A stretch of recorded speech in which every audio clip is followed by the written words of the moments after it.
Touring talkies, tent கொட்டா, cinema theatre இப்படி சொல்லப்படுற பெயர்கள் தான் மக்களின் பொழுதுபோக்குற இடமா இருந்துட்டு வருது. அப்ப இருக்கிற டென்ட் கொட்டாய், டூரிங் டாக்ஸிஸ் எல்லாம் டிக்கெட்டோட விலை 4 நாவுக்கு மணலை குமிச்சு அது மேல ஏறி உட்காந்துக்கணும். 8 நாவுக்கு கல்லு பெஞ்சிங்க. அப்புறம் 1.5 ரூபா கொடுத்தோம்னா அப்படியே ஒரு மாதிரி அப்படியே சாஞ்சி அப்படி கெத்தா உட்காந்து படம் பார்க்கலாம். அப்பெல்லாம் தியேட்டரோடைய சீட் வரிசை இப்படிதான் இருக்கும். ஆனா இப்போ தியேட்டர்கள்ல ரேட்டுக்கு தகுந்த மாதிரி ஃப்ரண்ட்ல, சென்டர்ல, அப்புறம் லாஸ்ட்ல பால்கனில இப்படின்னு சொல்லி அதுக்கேற்ற மாதிரி தியேட்டர் டிக்கெட்டோட விலையை மாத்தி அமைச்சுக்கிட்டாங்க. தியேட்டர் அப்படின்னாலே 4 காட்சிகள், ஷோ ஆரம்பிக்க போறதுக்கான அந்த பெல் சவுண்டு, வண்டியை பார்க்கிங் விடுறதுக்கான டோக்கனு, இதெல்லாம் படம் போடுறதுக்கு முன்னால படம் பார்த்துக்கிட்டு இருக்கப்ப முக்கியமான விஷயமா தெரிஞ்சாலும் இடைவேளை, இன்டர்வல், அதாங்க இடைவேளைன்னு வரும்போது நமக்கு எல்லாருக்கும் ஞாபகம் வர்றது தியேட்டர்னாலே பாப்கார்ன்.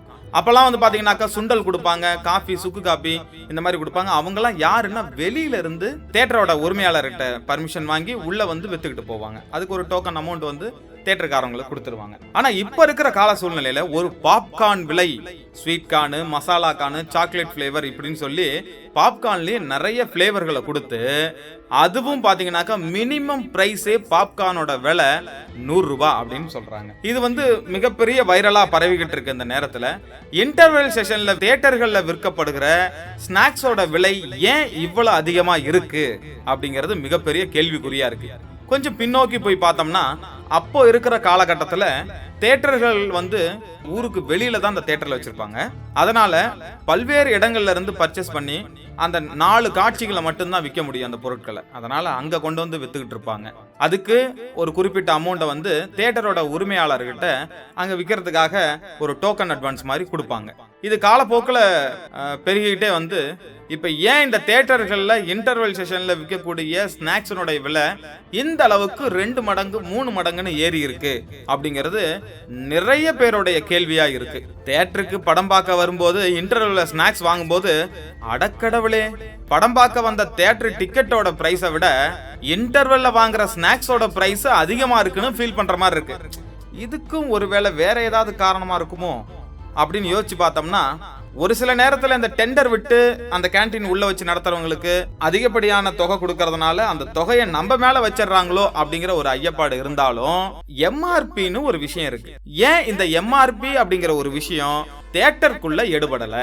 அவங்க செய்யற பொருளுக்கு அந்த விலையை யாருன்னு நிர்ணயம் செய்யறது?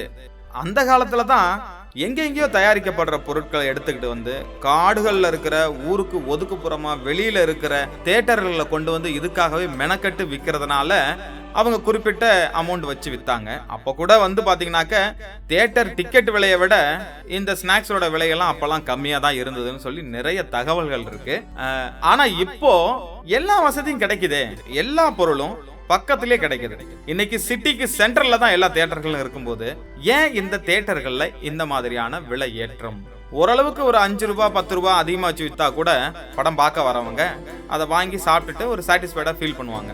இன்டர்வல் படத்துக்கு எதுக்காக விடுறாங்க அப்படின்னாக்க நாமளே அசுவாசப்படுத்திக்கிறதுக்காகவும் சின்னதா ஒரு பிரேக் எடுத்துக்கங்க, ஒரு குட்டி பிரேக் எடுத்துக்கங்க அப்படிங்கிறதுக்காகவும் தான்.